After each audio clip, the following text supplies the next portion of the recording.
Southern New England, a land of rolling green hills and valleys, crossed by sparkling streams that flow to the rock-bound shore. A land of thriving farms and picturesque villages. From its pilgrim beginning, Southern New England has sailed the historic currents of America's struggle for liberty. Here is a wholesome way of life that is flavored by a seagoing tradition, graced by the pursuit of knowledge, rich in literary landmarks like the House of Seven Gables, famed for its schools, from the original Little Red Schoolhouse to magnificent universities. 300 years of experience have endowed Southern New England's 7 million people with a heritage of industrious activity that makes for good business and better living. Inseparably bound to the proud traditions and rich history of Southern New England are its railroads, who have built the mighty framework of rails that has helped to make New England great. Today, as for more than a century, a symbol of this progressive railroad transportation is the New York, New Haven, and Hartford Railroad Company. Among the New Haven's many pioneering achievements is this: the first diesel-electric switcher in New England. Electrification of the run between New York and New Haven, completed in 1914, was proof again that the New Haven management keeps abreast of railroading development. And as one of the first extensive users of diesel-electric motive power, the New Haven has continued its leadership in the service of Southern New England. Of course, the transportation facilities of an area are no better than the railroad's ability to route and dispatch its thousands of freight cars with a minimum of lost time. To this end, the New Haven has established several large, modern freight classification yards in strategic locations. Largest is the Cedar Hill Yard at New Haven, from which many thousands of cars are cleared every day. 880 acres with 154 miles of track and storage space for 15,000 cars make Cedar Hill the largest classification center east of the Mississippi. Frequent fast freight provide excellent transportation for New England shippers, with overnight service to most points within the region, south to New York and Philadelphia, and north to Portland, Maine, via the New Haven's connection with the Boston and Maine at Worcester, Massachusetts. Schedules are coordinated with those of connecting railroads through several gateways for speedy service to and from all points, west, north, and south. Serving the New Haven system as one of its chief western gateways is the Maybrook Line. Running through this mountainous area northeast of Poughkeepsie, down to Hopewell Junction, on to Danbury, Boxford, Derby Junction, south to the main line at Devon, and into New Haven. At its western Maybrook terminus, the New Haven Railroad connects with incoming trains from the west and the south. The Lehigh and Hudson River, Lehigh and New England, New York, Ontario, and Western, Jersey Central, and the Erie. Half of all of the New Haven's eastbound freight is routed through this gateway. Coal from the mining fields, meat and dairy products, grain from the fertile farmland, petroleum and road oil, iron and steel, the raw material for skilled New England manufacturing. From the eastbound receiving yard at Maybrook, the long trains are carefully pushed up to the top of the 17-foot-high hump, where the cars are uncoupled by the hump conductor to roll by gravity down into the gentle incline of the classification yard for regrouping into outbound trains.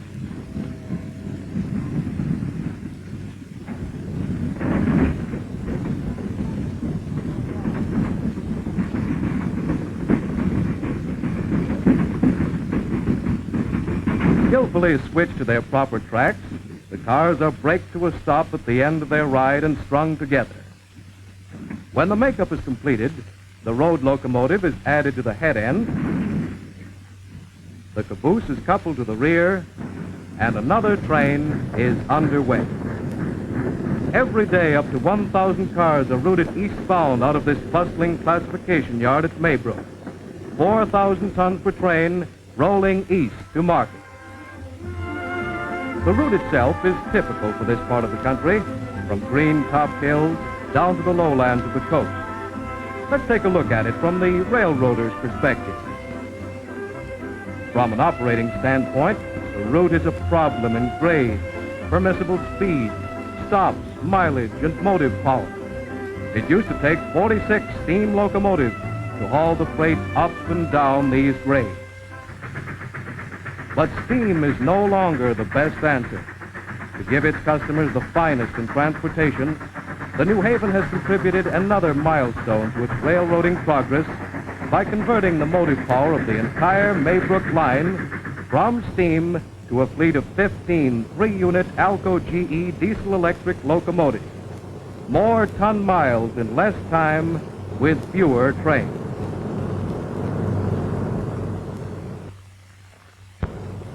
Let's see how these 4,500 horsepower 3-unit beauties do the job on one of the regular runs from Maybrook to the Cedar Hill Yard at New Haven. Starting at the touch of a hand, the diesel-electric responds instantly to its controls with an effortless surge of power. Smooth starting like this means less possibility of damage to the cars and lading. Here's modern motive power, flexible over a wide range of operating speeds to start us rolling toward Poughkeepsie on the first leg of the eastbound run. With this new diesel electric, the upgrade out of Maybrook is no longer the problem that it was when the steamers were pulling these long trains. As a matter of fact, it took an additional locomotive to push the steam trains on their way from the departure yard.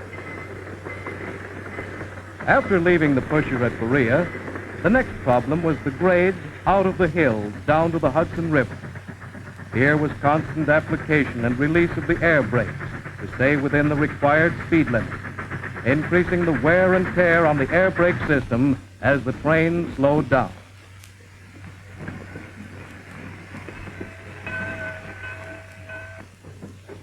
The bridge here at Poughkeepsie is the gauntlet type.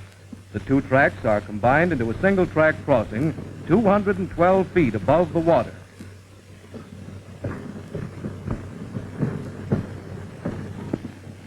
Even with a 12-mile-per-hour limit, the old steamers pounded the bridge track pretty hard. The constant impact of those powerful drive rods and huge counterweighted wheels hammered out a tough life for rails and road beds. But let's get back to our new 4,500 horsepower diesel electric. Here she is, streaking along, not even winded. And what a pleasure for the engineer and crew as she rolls down grade to the Hudson. Positive high-capacity dynamic braking, using the electric traction motors at the wheel axles as generators to reduce speed smoothly, takes the whole train down at a steady, controlled pace without having to use the air brake system, a real saving in maintenance on car wheels and brake shoes. The New Haven has also found that with the smooth, tractive effort of these new locomotives, bridge maintenance is much less of a problem now. Road beds are subject to less hard wear, and rails hold up longer. Out in the countryside again, our streamlined lady rolls on, pulling her long string of cars with horsepower to spare. The 12-cylinder four-cycle diesel engine in each one of these three 1,500 horsepower units is built to operate many hundreds of thousands of miles without an overhaul. From his comfortable seat, the engineer has fingertip command with his conveniently arranged controls. No more straining to see out either. This cab has real visibility. Back there's the old abandoned Hopewell Junction engine house. In the days of the steam locomotive, Hopewell was a very busy junction point. Every run had to stop here for a train inspection. Farther down the track are the water tower and coal pocket. Used to cost a lot of money to keep the steamers on the road. But that's all a part of the past now. There's no need to maintain those expensive facilities anymore. No more lost time stops for water and coal. And as we begin the hard grade from Hopewell Junction up toward Polkway and into the steep hills, there's no more huffing and puffing like this. It took the time and expense and the pushing of an extra locomotive to get these long trains up the grade. Yes, sir, the old steamers really had to labor making this climb. More precious time was lost when the whole train had to be stopped at Reynoldsville Summit so that the pusher locomotive could be uncoupled from the caboose for its unproductive return back to the Hopewell engine house. But what a powerful puller our diesel electric is. 127,000 pounds of available tractive effort with every wheel a driver do the job without a whimper.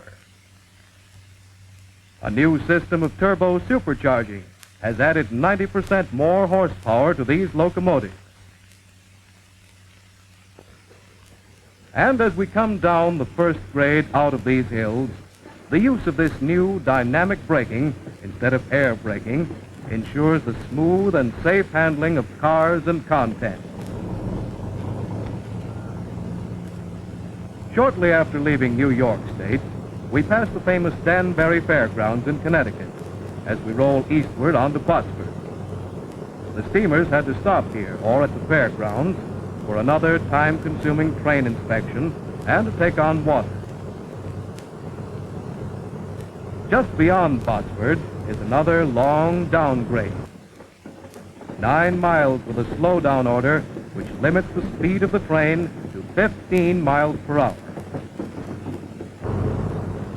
Here comes a westbound up the grade, loaded with New England merchandise for customers all over the country. Sometimes the whole cargo is potatoes, sometimes cranberries, fish from the coast. Steamers used to limit the westbound run to 2,000 tons. But with this modern motive power, the westbound load is increased by 1,200 tons. Getting back to our eastbound train now, we swing south along the Housatonic River to join the main line at Devon for the last leg of our journey.